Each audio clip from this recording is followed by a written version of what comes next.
We welcome you today to an open and frank discussion with our Chief Master Sgt. Chief Wagner at the 932nd Airlift Wing Maintenance Group. Chief, thanks for being here today. You're welcome. We're going to talk about hope and resiliency. Chief, as a military member, we all have stress with training, different things we've got to do, fitness, deployments. You've gone through more stressors than the average airman, the loss of a child. Everyone thinks their children will outlive them. But this was not to be in your case. I've heard it said that the hardest thing for a parent to hear is someone telling you that your child has died, but the hardest thing to do is to live each day after that. Take us back to that day leading up to that phone call. It was March of 2014, and my wife and I had already come home from work, and my son had been at work as well, and he was late coming home from work. And I know most parents would have that uneasy feeling that something just isn't right. So we tried contacting him by cell phone, text messages, phone calls, and he would not answer. I do also work in law enforcement outside of my job here at Scott Air Force Base, and I had made a phone call to our sheriff's department to see if they had any information on my son's vehicle being, in a traffic stop or anything like that. And it took a while to determine what had actually occurred, but the sheriff finally called me back, and I knew immediately that something wasn't right because the sheriff was calling me, and I had called dispatch. And it took a little bit of coaxing from me. I essentially had to tell the sheriff, don't beat around the bush, tell me what's going on. And he said those words that I'll never forget, that your son was involved in a vehicle accident and there was a fatality, and it was your son. And that was a very difficult phone call to take. Even more difficult, though, was to have to tell my wife, Kim, that her baby boy had passed away in a car accident, and then to call my other son and tell him the same thing was a very, very, very difficult thing for me to do. Still very difficult to think about. Chief, when I look at you during meetings and during the drill weekends, I see you smiling a lot, and that hides the losses, especially for new airmen that maybe don't know you, don't know your story. You've gone through not only this unthinkable loss of your son, the next generation after you, but what some people don't know is that you had a violently shocking loss in your past generation with your father. What did you experience differently with your son's loss? Back in 1997, my father was murdered, and I was only 29 at the time. My father was my idol. I wanted to be a police officer just like him. He served in the Army. I was currently in the military here in the Air Force, but had been in the Army as well.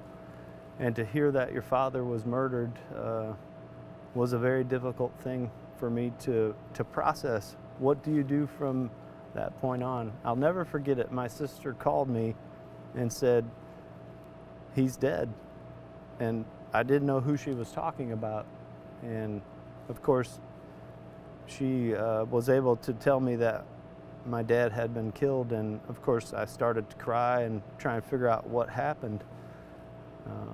For me, it was a very difficult thing, as well as for the rest of my family, but they looked to me to kind of guide them through that because of my law enforcement background. They did not know what was going to happen next.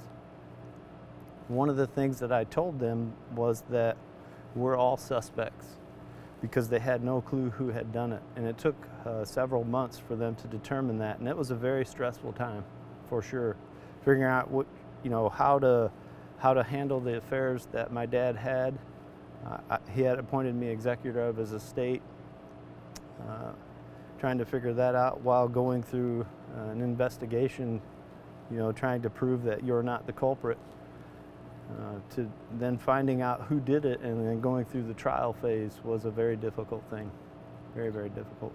How did you handle the grief and along with the anger of that situation? Even back in 1997, I believe it had everything to do with, first of all, having a strong faith in a higher being. I've always been a believer in God, and Jesus has been my Savior. And then developing strong relationships with folks that you work with. And you know, they're your friends. I spend more time here at work than I do at home most days, and being able to have those folks support you in everything. I mean, there were days after my son was killed in a car accident that I was here at work and I could not function, and the folks surrounding me were just so good to me, and not caring whether I was crying or not able to get work done, they knew it was okay. And to have that kind of a support structure is amazing. Working in the military 20+ years, you start off in the Army, then the Air Force Reserve. What is a big problem that you've overcome professionally or with your job, career? You know, a lot of folks would say not being promoted when you think you deserve it. I've been an Air Force Reserve technician for a long, long time, and you see people that come in as traditional reservists that are not as high a rank as you, that pass you up in rank, and you know that you put a ton of effort into them and you see them succeed. But that's the beauty of it, is you're able to share the successes with the folks around you, and it's difficult to overcome, especially as a young man. It takes a lot of maturity to figure that out, that it's okay for others to succeed. It doesn't always have to be you. We've talked about military suicides that are a problem. It seems like we're losing more to suicides than we are in combat. They involve stress, sometimes a lack of resiliency, it seems, on people's part. They don't have hope for some reason at some point. And I remember talking to an airman, you know, out here on the flight line one day, and then that evening he took his own life. I couldn't see that coming.